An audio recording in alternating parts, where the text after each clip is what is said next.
이제 아까도 우리 강준기 목사님께서 기도하실 때 말씀드렸지만 그냥 단순한 출판 기념회가 아니라 저와 제 아내가 약 한 17년 동안 계속 다듬으면서 쓴 것입니다. 그래서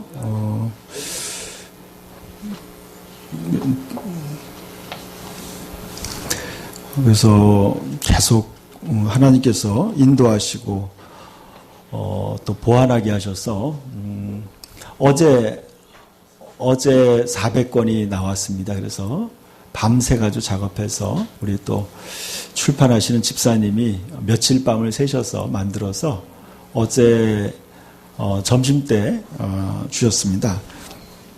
저희 교인들도 이거 지금 처음 받는 거예요. 그래서 이번에 책을 만들면서 하나님께서 굉장한 은혜를 주셨고 또 함께 하시는 걸 경험했습니다. 여러분 보시면은 책이 좀 기존에 있는 다른 책보다 좀 크죠? 좀 크고 종이도 좋은 거고 우리 인쇄하시는 집사님이 이렇게 좋은 종이로 인쇄하는 것은 처음 봤다고 그러더라고요. 그래서 작년에 어떻게 출판할 것인가를 기획회의를 했습니다. 우리 이호백 작가분하고 같이 기획회의를 했는데 우리 또 디자이너 우리 김지인 자매님하고 같이 저하고 셋이서 회의를 할 때 책을 어떻게 만들 것인가 또 제안을 받았습니다. 그때 지금의 이 책 사이즈로 하는 게 어떠냐는 제안을 했습니다. 그래서 제가 봤을 때 굉장히 좀 마음에 들더라고요. 그래서 그 대신 단점은 뭐냐면 이 로스가 많다는 거예요. 종이가 필요 없이 종이를 많이 좀 이렇게 여분이 많이 떨어지기 때문에 로스를 감수하고라도 하겠냐 그래서 하겠다고 했습니다. 그래서 또 이제 책의 내용이 좀 여러분 보다시피 좀 조직 신학적인 내용이에요. 그러니까 저는 이제 예수님을 믿고 난 다음에 진짜 하나님에 대해서 알고 싶고 성경에 대해서 배우고 싶었습니다. 그래서 책을 주변에 있는 책들을 보면서 좀 일목요연하게 진짜 성경의 핵심을 정확하게 전달하는 책이 필요했습니다. 근데 막상 그런 책이 없었어요. 제가 한 30년가량 신앙생활을 하면서도 그런 책을 저는 보지 못했어요.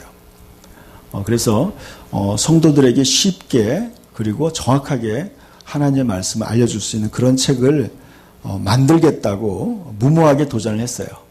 그래가지고 한 17년 동안 계속 이것을 만들기 시작했어요. 처음에는 뭐 참 제가 봐도 너무나 허술한 책이었어요. 근데 하나님께서 계속 저에게 또 제 아내에게 계속 보여주는 거예요. 책을 어떻게 만들어야 되는지. 그래서 나중에 제가 알게 됐어요. 하나님께서 저에게 하나님이 저에게 부르심이 책을 쓰라는 부르심인지를 나중에 알게 됐어요. 제가 한 20년 전에 교회를 개척하기 전에 하나님께서 저에게 꿈으로 나타나셨어요. 꿈에 나타나셔서 하나님이 저에게 무엇을 하고 싶냐고 저한테 물어봤어요. 그때 제가 하나님한테 그랬어요. 저는 방주를 만들고 싶습니다. 그렇게 하나님께 말씀을 드렸어요. 그래서 제가 이제 꿈에 하나님께 허락을 받아가지고 방주를 짓기 시작했어요. 방주는 바로 교회를 의미하는 거였어요. 근데 제가 교회를 개척하고 난 다음에 느낀 건 뭐냐면 어떻게 교회를 세워나가야 될지 모르겠더라고요. 너무 막막한 거예요. 저는 교회를 시작하면 사람들이 몰려올 거라고 생각했어요. 저는 자신 있었어요. 그냥 제가 뭐 하면은 잘 될 줄 알았어요. 근데 교회를 개척했는데 마음대로 안 되는 거예요. 사람들이 오지 않고 또 계속 어려운 일이 끊이지 않고 힘든 거예요. 교인들도 조금 나오다가 시험 들어서 그만두고, 그래서 왔다 갔다 교회는 항상 제자리 걸음이에요. 한 10명 미만 뭐 왔다 갔다 하는 거예요. 뭐 열 몇 명 됐다가 또 빠지고 뭐 이렇게 해서 한 20명 됐다가 빠지고, 계속 그런 시간을 10몇 년을 보냈어요. 그러면서 제가 솔직하게 시인하기 시작했어요. 이거 내 마음대로 되는 것이 아니구나. 교회가 쉽지 않다는 걸 알게 됐어요. 그러면서 제가 이제 그때부터 진짜 성경을 가지고 기도하면서 과연 어떻게 해야지 사람들을 올바른 기독교인으로 세울 수 있을까? 진정한 교인으로 세운다는 게 뭔가? 거기에 대해서 질문하기 시작했어요. 그리고 과연 무엇이 사람으로 하여금 진정한 교인답게 살게 만드는가? 저는 기독교인들을 보면서 저 자신도 보면서 진정한 하나님이 원하는 교인들의 모습이 저건 아니구나 하는 생각이 많이 들었어요. 교회 올 때는 가면 하나 쓰고 와서 또 집에 돌아가면서 가면 벗고 가서 그냥 세상 속에 사는 거예요. 수많은 그리스도인들을 봤어요. 그러면서 진정한 교인의 모습을 어떻게 우리가 세워나가야 되는지 연구하고 찾으면서 제가 어느 날 그것을 깨달았어요. 하나님께 물어봤어요. 과연 내 자신과 성도들에게 무엇을 가르쳐야 됩니까? 새벽기도 시간에 가르칠 때 성령께서 저한테 이런 말씀을 주셨어요. 그들이 그리스도 안에서 어떤 존재가 되었는지를 가르치라는 거예요. 그리스도 안에서 누구인지 가르치라. 그리스도 안에서 자신이 어떤 사람인지를 가르치라는 거예요. 그리고 무엇을 가졌는지 가르치라는 거예요. 또 무엇을 할 수 있는지 가르치라. 또 무엇을 해야 하는지 가르치라는 거예요. 또 어떠한 하나님의 상급이 주어지는지를 가르치라는 거예요. 제가 새벽기도 시간에 그 말씀을 듣고 기도가 끝나고 난 다음에 진짜 맞구나. 그리스도 안에서 내가 어떠한 존재인지를 깊이 깨닫는 거예요. 여러분, 세상 사람들도 우리보다 더 도덕적인 사람들 많아요.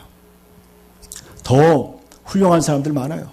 뭐 간디 같은 사람도 그렇고 또 수많은 성인군자들이 많아요. 근데 우리가 진짜 추구하는 게 무엇인가?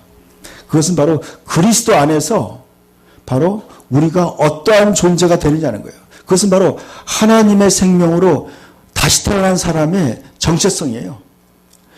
저는 그걸 깨닫고 난 다음에 다시 한번 신앙생활을 돌아봤어요. 이것이 문제였다는 걸 알게 됐어요. 뭐냐면요. 교회 나가면서 제일 처음 요구된 것이 바로 그거였어요. 술과 담배를 끊으라는 거였어요. 제가 전도해 보니까 이런 사람도 있어요. 술, 담배 끊고 교회 나가겠다 그러는 거예요. 술, 담배를 끊으면 경건하다고 생각하는 거예요. 제가 교회 다니면서도 술도 마시고 담배도 많이 폈어요. 근데 술을 끊고 난 다음에 담배를 끊고 난 다음에도 크게 변한 건 없었어요. 제가 깨달은 게 있어요. 그래. 무엇이 진짜 그리스도인다운 삶을 살게 하는가? 그것은 그거예요. 여러분, 우리가 하나님의 생명으로 살아가는 거였어요. 하나님의 생명으로 살아가는 거였어요. 그래서 딱 두 가지였어요. 가장 중요한 건 뭐냐면요. 제가 책 한 권에는 이렇게, 여기 보세요. 우리 친구가 이 그림을 그려줬는데, 이제 거울을 보는 모습이에요. 복음의 거울로 나를 바라보면 내 안에 계신 그리스도가 보인다. 그런 그림이에요. 이것은 뭐냐면, 첫 번째 책에서 제가 얘기하려고 하는 건 바로 그거였어요. 내가 예수를 믿고 다시 태어나게 되면요, 내 안에 그리스도의 생명이 내 안에 들어온다는 거예요. 그래서 이제는 뭐냐?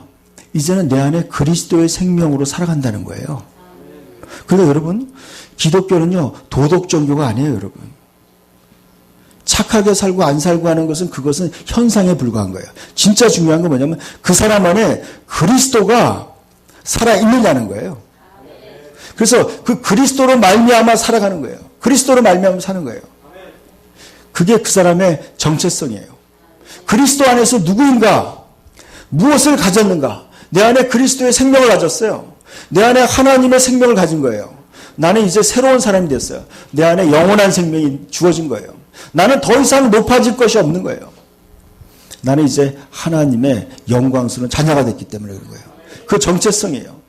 내 안에 있는 하나님의 생명을 나는 일깨워야 돼요. 내 안에 있는 하나님의 생명을 깨우는 것이야말로 진정한 신앙의 핵심이에요. 우리 자꾸 처음 예수 믿을 때 뭔가를 요구하는 거예요. 술을 끊어야 된다, 담배를 끊어야 된다, 음란물을 끊어야 된다, 이렇게 자꾸 얘기하는 거예요. 여러분, 그것이 중요한 게 아니에요. 여러분 안에 있는 그리스도의 생명이 어떤 생명인지 그것을 깊이 깨닫는 거예요. 그래서 그 생명을 알아가는 거예요. 내 안에 있는 그리스도의 생명이 과연 어떤 생명인가? 그것은 바로 하나님의 생명이에요. 나는 하나님의 생명을 가지고 다시 태어난 거예요. 나는 진정한 하나님의 자녀예요. 내가 때로는 실수하고 내가 때로는 넘어지지만 그래도 나는 하나님의 생명을 가진 존귀한 존재라는 거예요. 여기가 바로 그리스도의 신앙의 출발점이에요. 우리 지금까지 이런 신앙생활을 많이 했어요. 교회 처음 나가면은 성경책 열심히 읽어야 된다. 기도 열심히 해야 된다. 예배 열심히 참석해야 된다. 그것은요, 또 하나의 율법이었어요. 그 또 하나의 율법이 되어가지고 우리를 억압하는 거였어요. 진정한 그리스도인의 신앙생활은 그게 핵심이 아니에요. 그것은 바로 하나님의 영광스러운 생명을 내가 품은 거예요. 그 생명으로 내가 나로 새롭게 인식하는 거예요. 이제 나는 누구냐? 그리스도와 하나가 된 내가 나인 거예요. 그래서 나와 그리스도와 분리된 것이 아니라 그리스도가 내 안에 있고 내가 그리스도 안에 있는 거예요. 그래서 자꾸 그리스도와 하나가 된 나를 깊이 인식하는 거예요. 그게 가장 중요한, 여러분, 그래서 그 기반 위에서 영적으로 성장하는 거예요. 우리 지금까지 아직까지 자기가 그리스도인이 된 것이 어떤 의미인지 정확하게 모르는 상태에서 또 다른 율법이 주어진 거예요. 이것도 하지 마라, 저것도 하지 마라. 계속 주문하는 거예요. 그러니까 교회 다니는 게 고달픈 거예요. 착하게 살아야 되는 걸 알지만 착하게 사는 것을 모르는 거예요. 어떻게 살아야 되는지 모르는 거예요. 그래서 제가 두 번째 책에는 어떻게 새 생명으로 살 것인가를 정리했어요. 어떻게 새 생명으로 살 것인가. 저는 그랬어요. 만약에 우리 그리스도인들이 살아가는 것이 정리되어 있지 않다면 우리는요, 죽을 때까지 정리되지 않을 거예요, 아마. 여러분, 저는 그랬어요. 우리가 어떻게 살아야 되는지를 두 권의 책에 다 집어넣었어요. 다 집어넣으려고 했어요. 이 두 권만 잘 배우면은 저는 영적으로 성장한다고 생각하고 있어요. 여러분, 제가 어젯밤에 이걸 발견했어요. 1권에 10개의 주제가 들어있어요. 2권에도 10개의 주제가 들어있어요. 근데요, 제가 페이지를 점검하다 보니까 1권의 페이지 수하고 2권의 페이지 수가 똑같은 거예요. 하나도 안 틀리는 거예요. 그러니까 두 페이지 차이가 있어요. 페이지가. 근데 그 이유는 뭐냐면 2권이 서론이 두 페이지가 많아요. 그러니까 본문의 내용은 두 개 똑같아. 주제가. 10개의 주제인데요. 우연히 하나님께서 정확하게 일치하게 해주셨어요. 저는 이 책을 쓰면서 하나님께서 저에게 무엇을 알려줬냐면 이것을 영적으로 성장하는 지름길이 될 거라는 걸 알려줬어요. 여러분, 이 말씀을 차근차근히 여러분이 배우게 되면요, 그 사람이 영적으로 빠르게 성장하는 거예요. 제가 이제 이것을 가지고 우리 성도들을 가르치기 시작했어요. 그러면서 제가 예전에 15년 동안 배우고 성장한 것만큼 여러분 한 2년 동안 가르치니까요. 그만큼 성장하더라고요. 그러니까 이 영적인 성장이 이렇게 쭉 가는 거예요. 저는 옛날에 영적 성장이 이렇게 가다가 또 슬럼프에 빠지고 뭐 이랬어요. 그리고 더 이상 성장을 안 하는 거예요. 근데 영적인 성장의 출발점은 뭐냐면요. 바로 그리스도 안에 있는 자기의 정체성을 계속 의식하면서 성장하는 거예요. 사람들이 왜 정체성이 멈추냐면요. 어느 순간에 가면 이런 게 느끼는 거예요. 여전히 자기 안에 있는 죄성을 보는 거예요. 자기 안에 죄 있는 습관들을 보면서 내가 부족하다고 느끼는 거예요. 그것도 맞는 얘기예요. 근데 제가 아는 거는 뭐냐면 우리가 끊임없이 내 안에 있는 거듭난 새 생명을 계속 개발하고 성장하다 보면요. 어느 순간에 내가 거듭난 새 생명이 옛날에 옛사람의 습관을 내가 통제하기 시작하는 거예요. 그러니까요. 여러분 우리 지금까지 자꾸 죽은 행실을 회개하는 거에 초점을 맞췄어요. 뭐 끊으려고 하는데 자꾸 초점을 맞춘 거예요. 우리는 자꾸 죽는 거에 초점을 맞췄어요. 죽어야 된다. 십자가에 죽어야 된다 했어요. 근데 여러분 예수님이 십자가에 돌아가신 이유는 바로 우리를 자유케 하기 위해서였어요. 예수님이 십자가에 죽으신 이유는 뭐냐면 우리로 하여금 승리자의 위치에 있게 하려고 그렇게 하신 거예요. 우리는 이제 거듭난 새 생명에 초점을 맞춰야 돼요. 예수님이 죽으신 것은 우리로 하여금 새 생명을 주기 위해서였어요. 우리는 새 생명에 포커스를 맞춰야 돼요. 그래서 끊임없이 우리 안에 거듭난 새 생명을 따라서 계속 나가는 거예요. 계속 나가야 돼요. 제가 이제 두 권의 책을 정리하면서 이 책을 만들면서 이렇게 제 친구한테 부탁을 했어요. 그림을 좀 그려달라고. 근데 친구가 흔쾌히 그려주기 시작했어요. 여러분이 보면은요, 한번 제가 하나 보여드릴게요.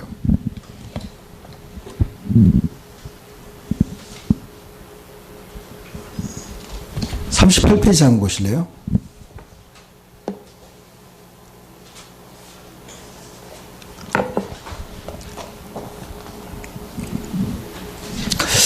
바다 끝에서라도 주의 손이 나를 인도하시며 나를 붙드시로다.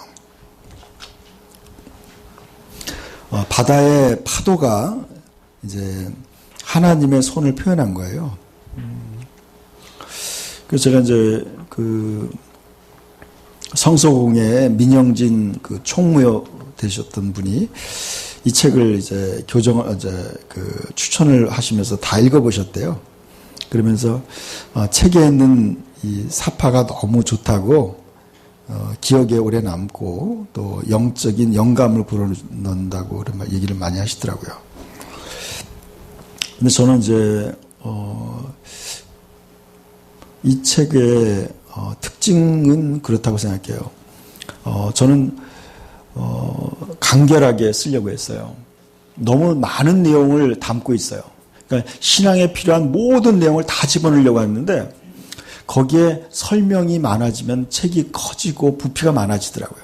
그런데 저는 여러분 우리 진정한 그리스도인은요. 예수님께서 이렇게 얘기했어요. 너희는 가서 모든 족속으로 제자를 삼아서 아버지와 아들과 성령 이름을 세례를 주고 내가 너에게 분부한 모든 것을 가르쳐 지키게 하라고 그랬어요. 우리의 목표는 뭐냐면 누군가를 제자를 삼을 수 있는 제자를 세우는 거예요. 근데 오늘날 교회 현실은 뭐냐면요. 그냥 제자가 되는 거에 멈춰주는 거예요. 여러분 우리는 평생 제자만 됐다가 예수님 만나는 거예요.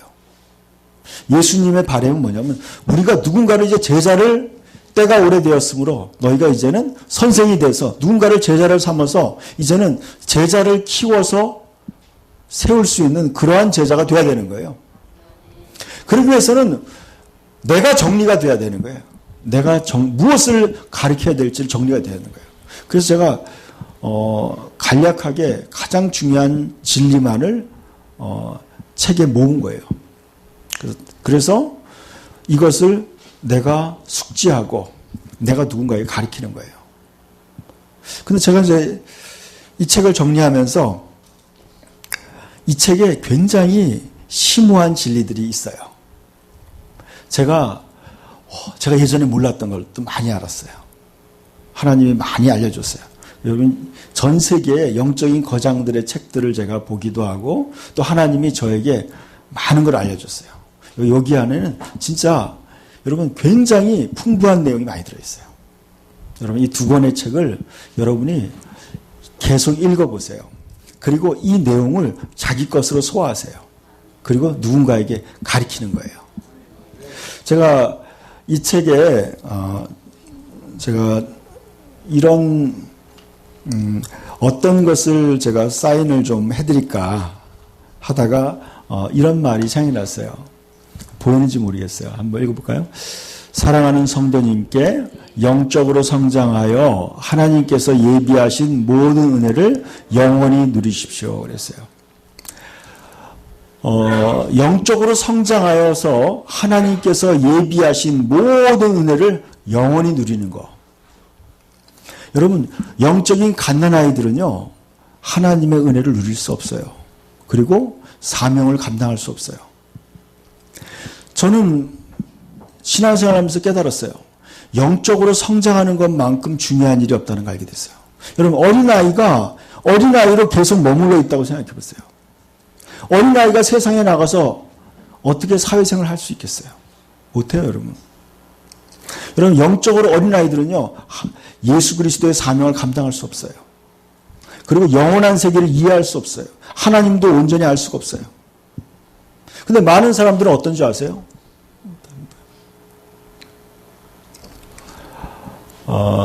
그 다음 말씀 보세요. 같이 읽어볼까요? 내가 저를 위하여 내 율법을 만 가지로 기록하였으나 저희가 관계없는 것으로 여기뒀다 그랬어요. 하나님께서는 우리를 위해서 내 율법을 만 가지로 기록했다 그랬어요. 하나님은 우리를 위해서 성경을 통해서 우리에게 필요한 모든 것을 책에다 담아뒀어요. 성경에 담아뒀어요. 근데 많은 사람이요, 그것이 나와 직접적인 관계가 없다고 생각하는 거예요. 저도 한때는 그랬어요. 근데 성경을 읽어보니까요, 너무나 우리 현실에 너무 필요한 것들이에요. 성경 하나하나가 없어서는 안 될 가장 중요한 우리의 삶의 지침이에요. 아까 우리 친구가 그림 그렸는데 아까 그 그림에 이렇게 멘트를 써줬어요. 전자제품의 사용설명서가 있듯이 성경은 인생의 사용설명서이다 그랬어요. 너무나 적합한 표현이에요. 우리 인생에 성경만큼 중요한 책이 없어요. 여러분, 성경은 여러분 누구나가 다 알아야 돼요. 여러분, 인간으로 태어났다면 성경을 알아야 돼요. 인간으로 태어나가지고 성경을 모른다면요, 그것은 짐승과 같은 거예요.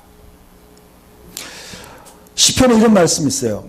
사람은 존귀에 처하나 깨닫지 못하는 자는 멸망하는 짐승과 같도다 그랬어요. 사람은 존귀한 존재예요.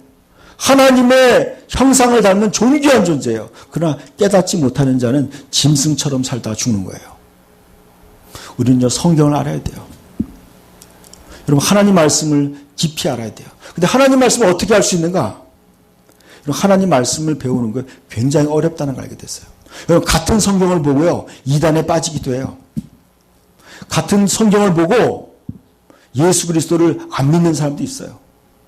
성경은 너무나 방대한 거예요. 어떤 관점으로 보느냐에 따라서 굉장히 엉뚱한 길로 갈 수 있어요. 그렇기 때문에 여러분, 성경을 누구에게 배웠는지 굉장히 중요해요. 아까 다음 말씀 보세요. 다음. 그래서 사도 바울은 디모데에게 이렇게 얘기했어요. 한번 읽어볼까요? 그러나 너는 배우고 확실한 일에 거하라. 너는 내가 누가 배운 것을 알며 또 어려서부터 성경을 알았나니 성경은 능히 너로 하여금 그리스도 예수 안에 있는 믿음으로 말미암아 구원에 이르는 지혜가 있게 하느니라 했어요. 너는 배우고 확실한 일에 거하라는 거예요. 여러분, 여러분이 진리를 정확하게 알아야 돼요. 올바로 알아야 돼요. 여러분 왜 사람들이요 이단에 빠지냐면요 확실히 모르는 거예요. 그러니까 누가 들이대면요 확신이 없어요. 그 어떤 잘못된 이단들이 막 성경을 들이대면 그것이 맞는 얘기처럼 들리는 거예요. 성경을 제시하니까. 여러분 성경을 제시한다고 그게 다 맞는 얘기가 아니에요. 여러분 하나님의 그 올바른 성경 올바로 깨달아야 돼요. 올바른 신학이 굉장히 중요해요. 바른 신학이 필요해요. 그리고요 바른 계시가 필요해요. 올바른 계시가 필요해요. 저는 어느 날 우리 한 몇 년 전에 우리 교인 누가 같이 기도하다가 그 분이 이런 걸 봤어요. 이제 계곡이 있는데 계곡의 높은 곳에서부터 아주 맑은 물이 막 내려오는 거예요. 맑은 물이 내려오니까 그 밑에 있는 고인 물들이 쫙 빠지는 거예요.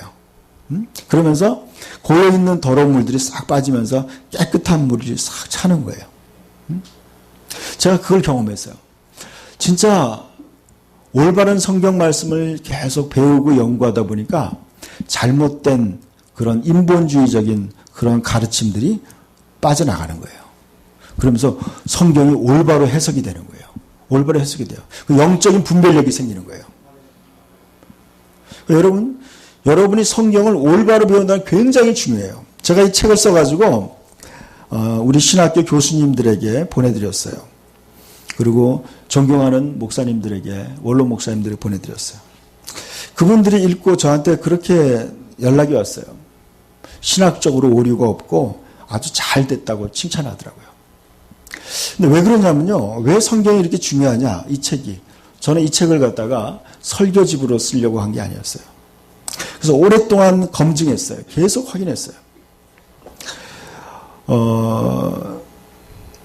제 신학교 동기 중에 광주신학교 조직신학 교수가 있어요. 그 친구한테 1년 반 전에 연락이 왔어요. 자기가 신학교에서 학생들을 가르치는데 외국 신학책을 가르쳤다는 거예요. 근데 이 책을 우연히 알게 됐는데 자기가 읽어보면서 이 책을 가지고 강의를 했다는 거예요. 그러면서 저한테 그러는 거예요. 이권을 왜 이권 나왔냐고 물어보더라고요. 이권을 좀 달라고 가르치게.